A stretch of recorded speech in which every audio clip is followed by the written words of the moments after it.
Hi everyone, welcome back to my channel. Today I'm making Ficatu Agru e Duci, or sweet and sour fried veal liver. There are a few different ways to make this dish.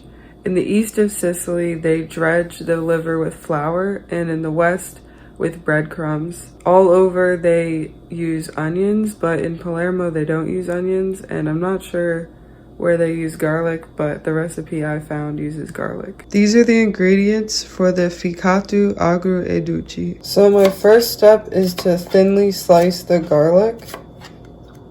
Now I'm putting a 1/4 cup of olive oil in a pan. And then I'm gonna heat it up over medium heat. And now I'm gonna brown the garlic slices in the olive oil. Now I'm adding a 1/2 cup of vinegar and a tablespoon of sugar. And I'm gonna let that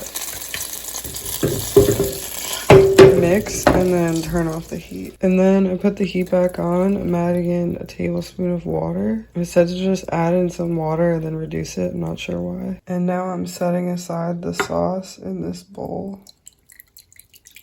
Now that I've dried off the liver, I am thinly slicing it into strips.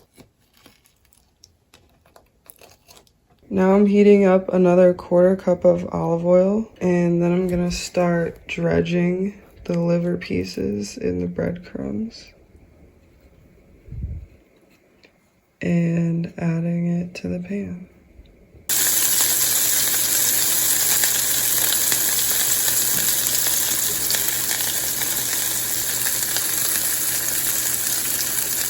Now I'm topping the liver with salt and mint, and of course pepper, which is hiding back here.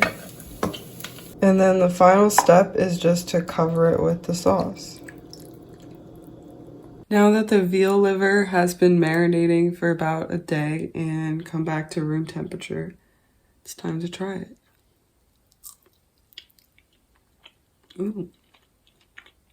I'm honestly not sure if I like this or not.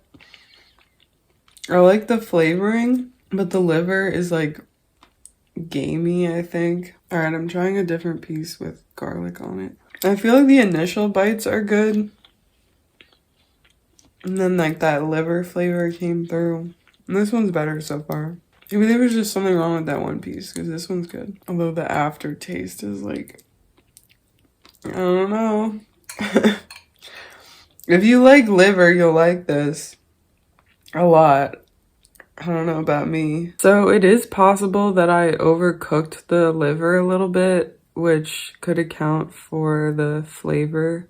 So maybe I would like it more if it was cooked more perfectly. But of course, this was my first time cooking liver, so I did my best. It's at least not like chewy or anything. Thank you for joining me on this journey to make fried sweet and sour veal liver, Palermo style. And don't forget to like, comment, and subscribe. I'll see you next time.